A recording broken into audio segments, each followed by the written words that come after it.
mendapatkan pahala sholat berjamaah sampai dengan selesainya imam berzikir seperti pahala seorang laki-laki yang berjamaah. Sedangkan wanita sholatnya lebih baik di rumah, ya. Sama. Kalau seorang wanita ini tidak beranjak dari tempatnya, kalau dia misalkan ibadahnya di rumah sampai selesai zikir, ya, sampai selesai zikir. Dan di rumah tidak ada yang diajak berjamaah, hanya sholat sendiri, ya. Jadi insya Allah ya pahalanya, kalau seandainya berhalangan, ini pahalanya sama. Kata Imam Ghazali dalam satu riwayat, kalau orang misalkan nggak sholat berjamaah karena halangan, karena uzur, dia biasa sholat berjamaah biasanya, cuman mungkin karena hujan, ya, atau karena lagi kurang sehat, atau lagi ada tamu, sampai nggak sholat berjamaah, ketinggalan sholat berjamaahnya, sembahyang sendiri, dapat tetap pahala berjamaah. Seperti perempuan juga, misalkan dia nggak bisa jamaah di masjid, di musola, karena paling afdal di rumah, insya Allah dapat pahalanya, ya, begitu. Yang kedua, masalah di luar yang dibahas. Bagaimana jika seseorang semasa hidupnya muslim taat, tapi pas mau meninggalnya tidak beriman karena godaan iblis dan setan, sehingga dilalaikan jadi tidak beriman, ya. Bagaimana amal ibadah sebelumnya dan cara melindungi dari hal tersebut agar tidak terjadi. Nah ini, ya. Jadi kalau orang faqad habita amaluhu, barang siapa yang meninggal dalam keadaan bukan Islam, ya, faqad habita amaluhu, sungguh akan hapus, ya, hangus amal ibadahnya semuanya. Wa huwa fil akhirati minal khasirin, dan dia, ya, akan termasuk orang-orang yang rugi di akhirat. Misalkan dia ibadah, ya, kemudian di akhir naudzubillah umurnya dia murtad. Naudzubillah summa naudzubillah. Semua ibadahnya sia-sia belaka. Habaan mansura. Ya, hancur lebur udah semua. Ya, tersisa lagi hangus. Ya, hangus. Karena kuncinya itu mata alal Islam, meninggal dalam Islam, itu kuncinya. Oleh karena itu kata Nabi apa? Innamal a'malu bil khawatim. Amal itu dilihat dari penghujungnya, bukan dari awalnya. Yang dilihat yang akhir, bukan yang awal. Gitu. Nauzubillah, jangan sampai. Nah, bagaimana cara ya? Bagaimana amal ibadah? Nah, dan cara melindungi diri dari hal tersebut agar tidak terjadi. Bagaimana supaya kita ini tidak, ya, dimatikan dalam keadaan kafir. Artinya kita diwafatkan dalam keadaan iman, dalam husnul khatimah. Caranya bagaimana?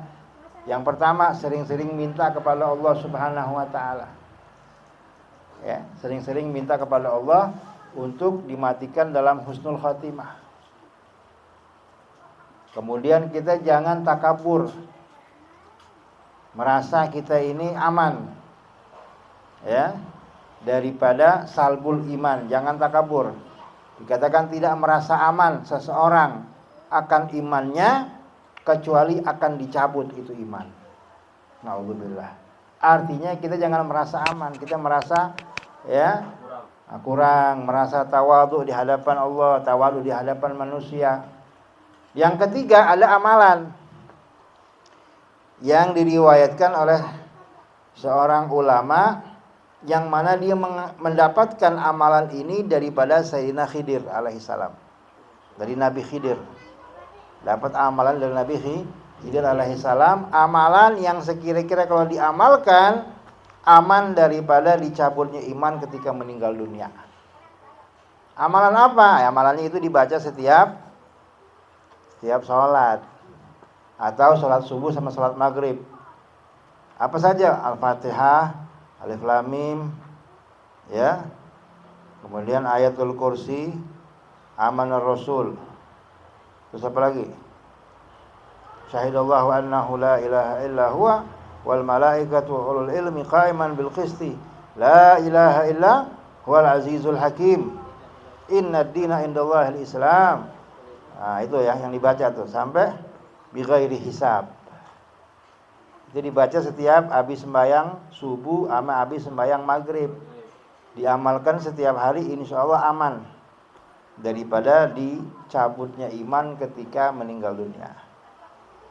Ya, yang biasa dibaca atau di masjid. Ya. Al-Fatihah, Alif Lam Mim, ayat kursi, Amanar Rasul, terus sampai bi ghairi hisab. Itu dibaca tuh. Ya Bu ya, itu banyak tuh. Di buku-buku wirid, buku-buku zikir habis sholat disebutkan itu. Itu caranya.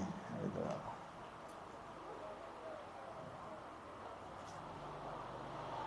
Ya, ada lagi yang ketiga. Mana yang lebih baik jika seorang istri disuruh nemani tidur suami, tapi qiyamul lailnya terlewatkan? Nah, nemani suami lebih afdal. Ya, karena wajib. Wajib. Kalau sholatul lail sunnah. Nemani suami wajib. Ya. Kalau enggak nemani suami dosa, dilaknat sama malaikat. Kalau suaminya jengkel gitu ya. Suaminya jengkel, suaminya gedek, tetap dilaknat sama malaikat. Sampai subuh, sampai suaminya hilang jengkelnya begitu, Bu. Puasa sunnah aja harus izin sama suami. Kalau suami nggak izinin jangan, nggak boleh. Ya, bukan dapat pahala, berdosa nanti. 4, masalah kurban. Apakah orang yang belum diakikahkan karena dulu awalnya orang tua nggak mampu, saatnya datang Idul Kurban, kambingnya buat 2 niat, kurban dan akikah, apakah boleh? Boleh menurut pendapat Imam Romli. Tapi menurut Imam Ibn Hajar nggak boleh, nggak sah. Ya, kalau kata Imam Romli boleh dua niat, korban juga, akikah juga. Tapi korbannya nggak boleh korban yang wajib, mesti sunnah. Kalau korban sunnah digabung sama akikah boleh menurut Imam Romli.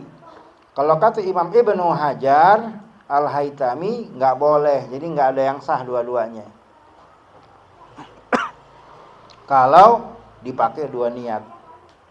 Tapi kalau korbannya korban wajib, dia nazar atau dia ta'yin, dia tentukan ini sudah menjadi hewan kurban, maka nggak boleh digabung. Itu kesepakatan kedua-duanya. Jadi salah satu aja. Kalau misalkan suruh pilih gimana, Bib? Lebih afdal mana, kita korban dulu apa akikah dulu? Kalau sudah masuk waktunya korban, ya korban dulu. Sekalipun kita belum akikah, ada kambingnya pada waktu masuk bulan Dzulhijjah misalkan, udah tanggal 1 Dzulhijjah baru dapat kambing kita. Ini mana duluan nih? Korban dulu apa akikah dulu? Yang harus kita laksanakan korban dulu karena sudah waktunya korban. Akikah nanti belakangan nggak apa-apa. Tapi kalau masih lama, misalkan di bulan-bulan lain gitu, kita ada rezeki, niat kita korban, tapi belum akikah dulu. Ya akikah dulu karena akikah ini nggak ada waktu. Kapan saja boleh, tapi kalau korban ada waktunya, itu di bulan Dzulhijjah. Gitu ya. Paham Bu ya? Ya. Udah. Wallahu a'lam bishawab.